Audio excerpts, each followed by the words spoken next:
kulit pengawas solo tengah irama alunan om cino pamoy pulang jalan Ciloyo. Assalamualaikum warahmatullahi wabarakatuh. Perkenalkan, nama saya Amiratul Mahmuda dari kelompok 2 sebagai moderator dalam debat pada siang hari ini. Di sini terdapat 2 kelompok. Yang pertama, tim O. Silakan memperkenalkan nama kalian masing-masing. Saya Dita Ahlam, saya Mulidia, saya Bunga Wardatu Soleha, Saya Fitratul Aisyah. saya Novi, saya Fitrani. Dan di sebelah kiri saya terdapat tim kontrak. Saya Fitridani, saya Ramadhania, saya Fitratul Hasanah, saya Kadila Hirulaili, saya Wardatul Jamila, saya Alia Zarina. Perdebatan pada siang hari ini berjudul setuju atau tidak dengan adanya program KB di negara Indonesia. Baik, mari kita mulai perdebatan pada siang hari ini. Silakan tim pro memberikan argumen. Di sini saya akan berargumen tentang adanya KB di negara Indonesia. Saya setuju karena kenapa? Karena adanya KB dapat mencegah penyakit kanker serviks. Terima kasih. Apakah ada yang menambah argumen? Ada. Di sini saya akan menambah argumen tentang setuju atau tidak adanya program KB di negara Indonesia. Saya setuju karena dengan adanya program KB di negara Indonesia dapat mencegah kehamilan yang tidak diinginkan. Terima kasih. Apakah ada lagi yang menambah argumen? Saya akan menambah argumen tentang KB tentang KB yang ada di Indonesia. Saya setuju karena bisa mencegah penularan penyakit berbahaya seperti HIV dan AIDS. Nah, dan sekarang silakan tim kontrak berargumen. Saya akan berargumen. Saya perwakilan dari tim kontra akan berargumen kurangnya pemahaman masyarakat mengenai tujuan, pemanfaat, dan penggunaan alat kontrasepsi KB. Ada yang menambah? Saya. Di sini saya perwakilan dari grup kontra. Saya tidak setuju dengan adanya KB atau keluarga berencana di negeri Indonesia. Karena apa? Karena kebanyakan mengonsumsi KB akan terjadi kekeringan di kandungan. Apakah ada lagi? Saya. Jadi adanya program KB itu adanya anggapan percobaan penyelenggaraan penggunaan alat kontrasepsi KB dengan membuka aurat. Terima kasih. Baik, saya kasih 5 menit untuk memikirkan persanggahan dari kelompok kalian. A few minutes later, a few inches later, 12 seconds later, 3 days later, 3 weeks later, many months later. Baik, 5 menit sudah berlalu. Tim pro dan kontrak siap memberi sanggahan? Siap. Oke, kita mulai dari tim pro.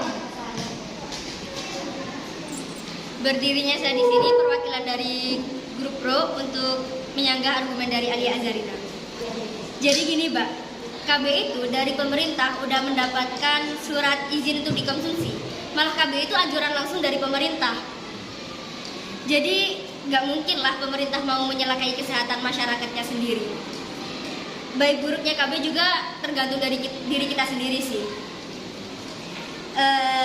Makanya kalau mau mengonsumsi KB itu sesuai kebutuhan dan jangan berlebihan biar gak mengakibatkan kekeringan pada kandungan. Cukup sekian. Ada lagi? Dah. Silakan. Saya akan menyanggah dari saudari Fitriatul Hasanah. Jadi begini, kalau program KB yang Anda anggap sebagai membuka aurat itu sudah hal wajar dan sudah biasa di kalangan program KB karena memang begitu. Dan sama halnya dengan melahirkan juga kita kan membuka aurat. Kan membuka aurat itu tidak boleh dalam agama Islam karena takut mengundang hawa nafsu bagi kaum para laki-laki. Sedangkan dokter itu sudah bersumpah dari awal untuk fokus hanya kepada pekerjaan bukan kepada yang lainnya. Kan juga dokter itu kan banyak banget yang cewek, bukan cuma yang cowok. Jadi kalau ada yang cewek, kenapa harus yang cowok, Mbak? Dan juga kan KB itu ada 2 opsi, ada pil dan suntik. Jadi kalau cocok pil, kenapa harus suntik? Cukup sekian dari saya, terima kasih. Apakah ada lagi dari tim pro? Saya akan menyanggah argumen dari saudari Kanila. Kan nanti kalau kita mau ikut KB, kita pasti dikasih tahu sama petugasnya tujuan, manfaat, apalagi cara menggunakan KB-nya. Tujuan KB tersebut secara geografis, penduduk Indonesia itu sudah padat. Jadi adanya KB dapat mengurangi kepadatan penduduk di Indonesia.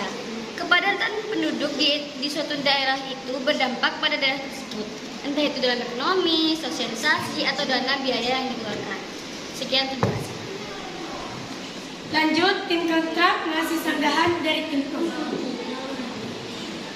Nah, di sini saya dari grup kontra akan menyanggah Mbak Novi, yaitu menghindari kehamilan yang tidak diinginkan. Nah, di sini saya tidak setuju. Kenapa? Karena adanya pendapat yang menyatakan bahwa negara Indonesia terlalu banyak korban kematian diakibatkan oleh ibu hamil yang tidak siap atau tidak kuat untuk melahirkan dan mengakibatkan anak atau ibu meninggal. Apakah ada lagi tim kontra? Silakan. Di sini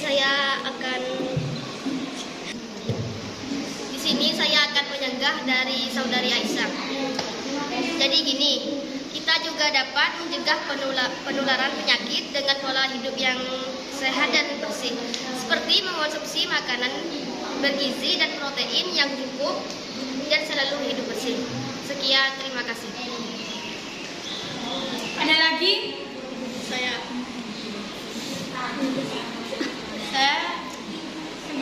Saya ingin menyanggah dari Mbak Niksi. Kan katanya Mbak Niksi tadi setuju dengan adanya pil KB karena bisa mencegah penyakit kanker serviks. Kita juga dapat mencegah penyakit kanker serviks dengan cara tidak memperbanyak hubungan seks dengan orang yang berbeda-beda. Jadi walaupun kita tidak mengikuti program KB, kita juga bisa mencegah kanker serviks ini. Sekian, terima kasih. Baik, acara debat pada siang hari ini selesai. Lanjut ke kesimpulan. Setiap kegiatan pasti ada sisi positif dan negatifnya.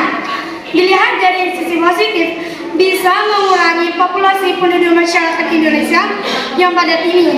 Dan masyarakat Indonesia banyak pengangguran. Jadi dengan adanya KB bisa mengurangi pengangguran tersebut.